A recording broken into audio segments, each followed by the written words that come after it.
Good morning, everyone. Kate Boer and Fiona Pearman here, talking small acts of confidence this week. And I think, this is a really interesting one because when we think about confidence and courage, often people think about big acts, right?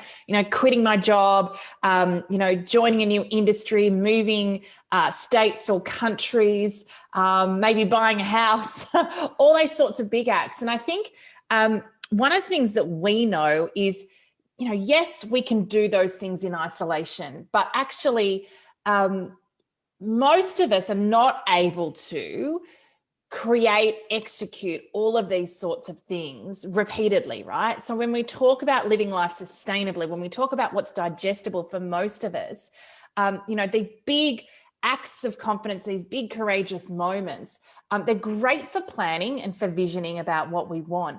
But when we think about day-to-day living, it's not so easy for the average human to be able to daily take these big acts of confidence. Yes, I think this is a really important distinction, that yes, of course, we want to have, a vision for the future. We want to know where we want to go. We want to plan things. And then we need to be practical about what are we going to do about that? How are we going to bring that into our everyday life, which is usually pretty full anyway? And I think this is where people often get tripped up. They realize that actually I haven't got the capacity. This is not sustainable for me. And the reality for most of us is we just can't do big things all day, every day. I mean, we would be completely overwhelmed if we even tried to do that. And I think humans are pretty savvy. We kind of know, even if it's just at a kind of subconscious level, that we can't continually be stepping into and doing things that completely rock our world and change things so dramatically that we feel almost unstable just by doing them. So I think there's a really important piece here when we're going to disrupt, we want to change things, that we look at how we do that and what is a sustainable path and what will actually make this something we can bring into our life and repeat over time so that we actually build our overall capacity and capability around doing something differently. Yeah, I think, execution is always where it's at, right? All of us are really great at visioning what we want and coming up with plans. That's the easy part. Where, in my experience, most people fall down is in the day-to-day execution. And I think that's because, it talks to the fact that we only have so much capacity in any one day, and so much. If we think about willpower, all the things that require us, maybe it's courage in a moment, all of the things that we need to enact change, all of those things, we don't have an endless supply of it. And so this piece around how do we execute change? How do we, achieve our goals in career and life in a way that is sustainable and repeatable on a consistent basis? And I think that's where we found the best way is what we call staircasing your way to core confidence, or small acts of confidence. It's being able to dial things down to bite-sized moments, actions, decisions, whatever language you want to put around it, that we take every day, incrementally moving us forward, incrementally giving us feedback to what's working well, what's maybe not working so well, incrementally allowing us to recalibrate the world around us once we've made a little bit of a change, and also incrementally so that it's as safe as we can manage in that moment. Yes, I think this piece is often what trips us up. We start thinking about change, we go too big, we get overwhelmed, or we kind of know that if we do that, there's going to be such big ramifications for that kind of big leap that we get unsure about, am I willing to do that? Am I willing to disrupt my world in such a big way? So it must feel safe enough that I can keep going with this new act, this new choice, this new decision. And it's also got to feel doable.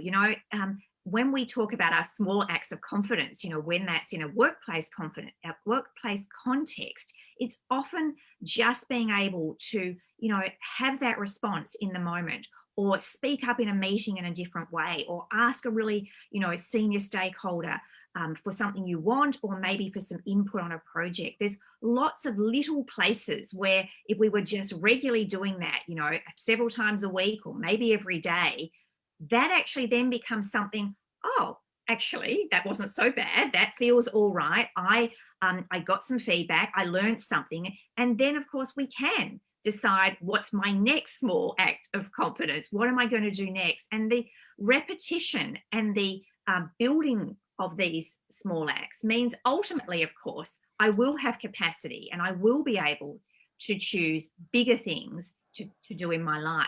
But I think the really important thing we've found, and certainly the work we've done with, you know, literally thousands of women, is find the small acts first, go there first, and really think about what it will take for you and what feels doable and, you know, relatively easy in your world right now.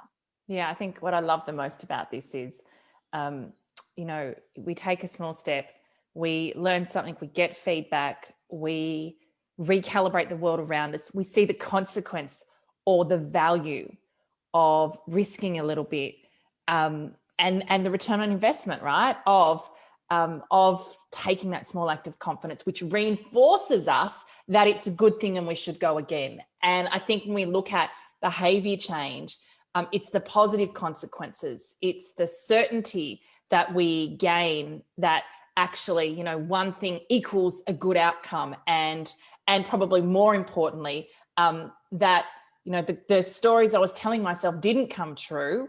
That it is safer than I thought. And so what we're doing is rewiring, right? We're rewiring our brain and how we're thinking. And it's that repeated over time allows us to take and achieve those big acts of confidence. Now, here's the thing. Of course, we can take those big acts at points in time. We're just not going to do it on a daily basis. And so I think for us, this is all about sustainable behavior change. It's all about how do I go about achieving my career and life goals in a way that doesn't leave me exhausted and depleted. And I think this is, you know, this approach is absolutely where it's at for you, but also for other people in your life who you may be leading in the workplace, or for friends, you know, starting to embed what we would say is a philosophy, yeah, around strengthening your relationship with core confidence, but also around testing your relationship with core confidence and the impact it's having on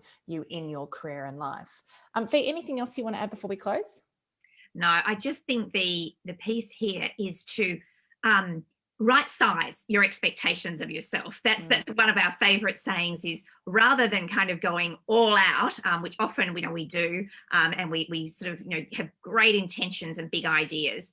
What's the way I can do this right now? What's the small thing I can do today and tomorrow and the next day that will mean I'm building that capacity, I'm actually expanding myself, so I will be able to do the bigger things as they come up. Yeah, awesome.